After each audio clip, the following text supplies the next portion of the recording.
Bon, alors ici j'ai pris une autre image. Voilà. Celle-là c'est enregistré directement en JPEG, donc nickel. Pas besoin de modifier l'extension comme pour la précédente. Il n'y avait pas d'astuce. Et quand j'ouvre l'image, voilà, je vais appliquer le script. D'abord touche F pour passer plein écran. Puis je vais appliquer le script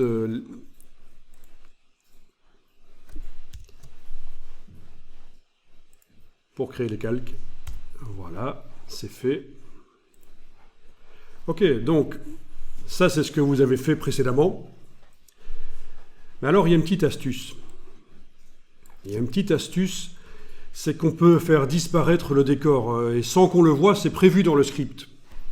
J'ai conçu le script d'une certaine manière, quelqu'un d'autre l'aurait conçu d'une autre manière, ça peut être tout aussi bon, hein. Chacun fait les scripts comme il le sent, c'est assez libre. Mais il y a quelque chose qui est caché pour pouvoir supprimer le décor dans l'objet dynamique. Quand on double-clique sur l'objet dynamique, on ouvre le contenu. Donc, vous avez un message de Adobe en principe qui va apparaître, là, un message de Photoshop qui va apparaître pour dire que... ah ben non, parce que j'avais cliqué sur la petite case pour qui ne s'affiche plus, mais en tout cas, voilà.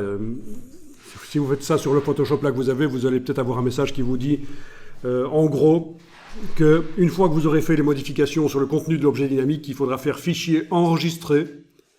Et pendant que vous êtes en train de faire les modifications, vous ne faites pas fichier enregistré sous. Sinon, ça va réorienter la modification au mauvais endroit sur le disque dur. Non, quand on fait fichier enregistré, on réintègre le contenu, la modification qu'on a faite, on la réintègre à l'image avec tous les calques. Là. Voilà, donc quand on double-clique sur l'objet dynamique, on voit apparaître un calque avec le calque du Rhino, dans ce cas-ci, avec au-dessus un calque vide.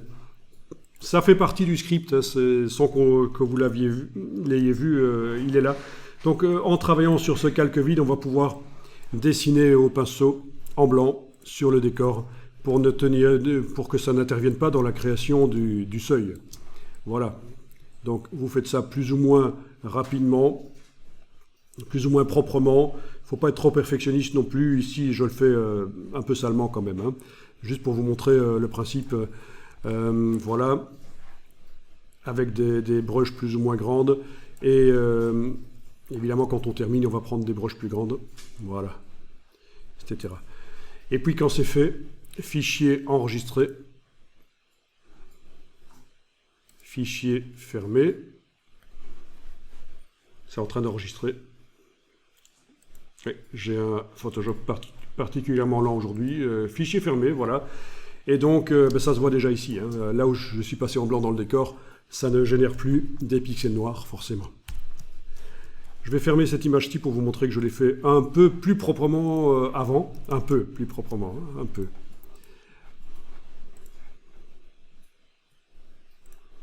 Voilà, dans cette version-ci. Ok. Donc, si je double-clique sur l'objet dynamique, ça va ouvrir son contenu.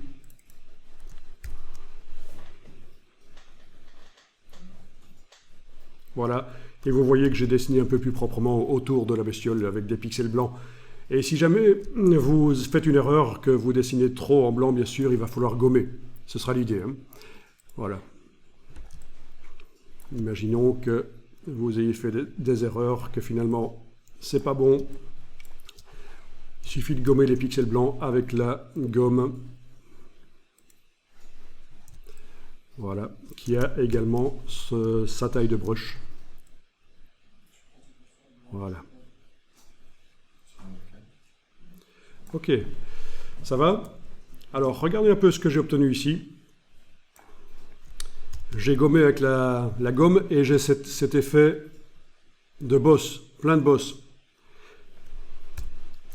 On en avait parlé de ça?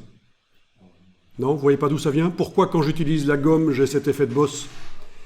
Parce qu'en fait, Photoshop, quand on lui demande de faire un trait, il répète la brush côte à côte. Et... Le réglage du pas, c'est ça. il faut qu'on lui dise de répéter de manière plus dense la brush pour éviter cet effet un peu grumeleux quand on fait des traits. Donc je vais annuler ici, je vais aller chercher menu fenêtre, paramètres de forme. Ouais. Depuis quelques versions de Photoshop, il y a cette palette qui apparaît. Paramètres de forme. Avant, c'était intégré à la palette forme. Maintenant, c'est dans paramètres de forme. Et vous avez ici le pas. D'ailleurs, là, vous voyez cet effet grumeleux sur la simulation du trait. Et si vous augmentez le pas, ça va devenir plus lisse. Non, diminuez le pas, excusez-moi. Bon, il ne faut pas nécessairement aller à 0%, hein, parce que sinon, ça va demander pas mal de ressources à Photoshop. Chaque fois que vous faites un trait, il va devoir calculer plein de fois. Hein. Donc c'est ça l'idée, hein. Si je monte le pas ici, voilà, on voit que quand on fait un trait, c'est une répétition de la brush. Et c'est là que vous allez pouvoir régler cet effet grumeleux et l'éviter, comme ça, voilà, avec le pas. Donc c'est intéressant à savoir, ça n'a rien à voir vraiment avec l'exercice ici, mais ça explique pourquoi, voilà, on avait ce truc désagréable. Ok, fichier enregistré, ça réintègre dans le photomontage là avec tous les calques qui est derrière. C'est une image quand même précise, hein, elle fait quand même 12 mégapixels à peu près, donc voilà. Fichier fermé, voilà. Ok, donc ce que vous pourriez faire, c'est réessayer sur une autre image encore, mais cette fois-ci en utilisant le calque qui est à l'intérieur de l'objet dynamique pour faire supprimer le décor, pour ne plus garder que le sujet, en fait, voilà. Et sinon, tout le reste, c'est la même chose, c'est des tâches, c'est un réglage de seuil, etc. Voilà.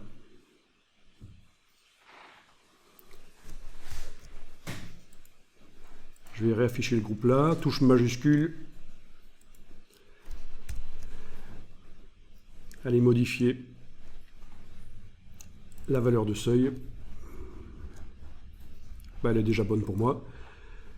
Donc dans le deuxième groupe, je ne suis pas obligé, si c'est juste pour travailler sur des tâches qui sont dans la silhouette d'un animal, je ne suis pas obligé d'aller dans le deuxième groupe, évidemment. Dessiner en blanc dans le masque. Quoique, l'objet dynamique ayant été créé d'une certaine manière, dans le deuxième groupe, oui, dans le deuxième groupe, voilà, c'est le même objet dynamique en fait. Ah oui. Vous voyez la logique?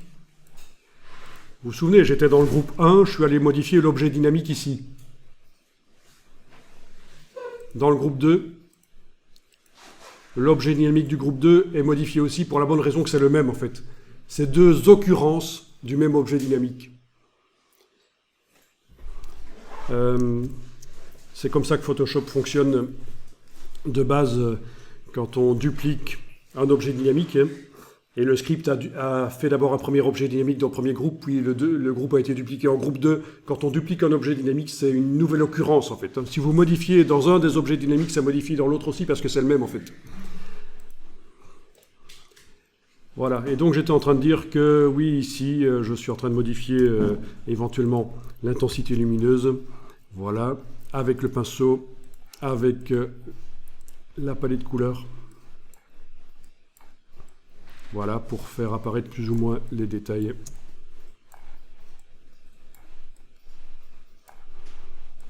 Ça, c'est génial comme système quand même. Hein. Avec des bonnes images, des bonnes idées, ça peut donner des choses bien. Ok. Disons que pour la tête du rhinocéros, pour moi, c'est bon. Donc, je vais réactiver le masque en cliquant sur lui. Donc, la croix s'en va. Il n'est plus désactivé. Et dessiner en blanc à l'endroit du masque pour que pour la tête du rhinocéros, ce soit le calque du dessus qui agisse. Voilà. Dessiner en blanc ou en noir. Avec une brosse pas à bord flou, ce sera mieux. Sinon, ça fait des taches grises pas intéressantes. Ok.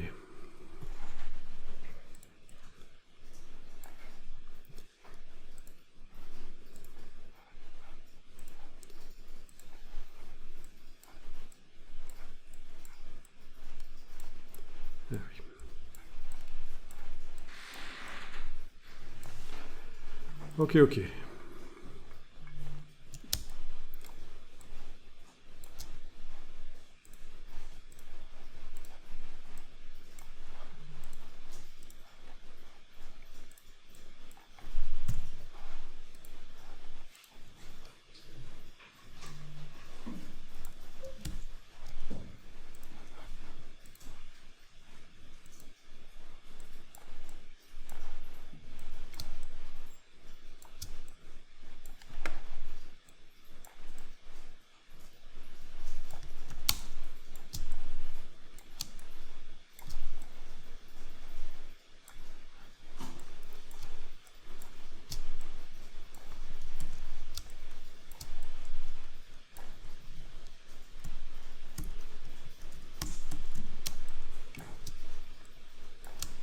Bon, c'est intéressant de se souvenir de la manière d'annuler les choses dans Photoshop et les rétablir, hein.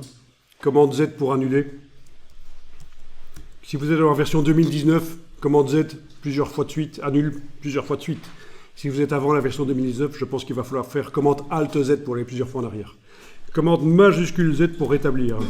Et donc, vous pouvez aussi utiliser la palette historique, menu fenêtre historique. Menu fenêtre historique et voyager parmi toutes vos actions. Ça peut être vraiment très très intéressant de passer, voilà, de pouvoir revenir en arrière quand on a essayé un truc et ça ne marche pas, d'aller en avant.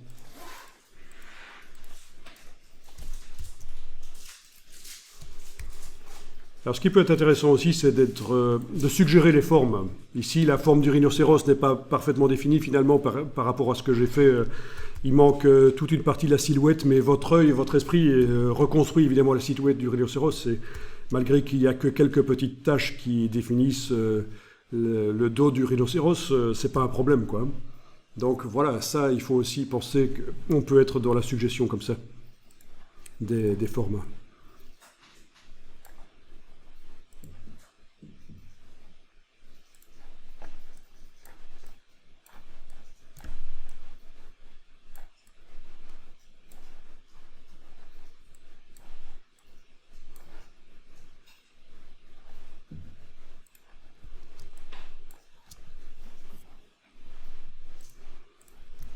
Et donc, pour finir, au-dessus du deuxième groupe, je crée un calque vide et je peux dessiner en blanc et en noir pour corriger les choses, les tâches qui n'ont pas de raison d'être, qui n'apportent rien, éventuellement, en dessinant en blanc et en noir dans ce calque vide. Donc, ce que je vous montre là, c'est une technique. Alors, ce qui sera intéressant à un certain moment, c'est que vous alliez voir sur le web s'il n'y a pas d'autres techniques pour obtenir ce genre d'effet pochoir. Que ce soit des scripts ou des tutos qui expliquent comment faire.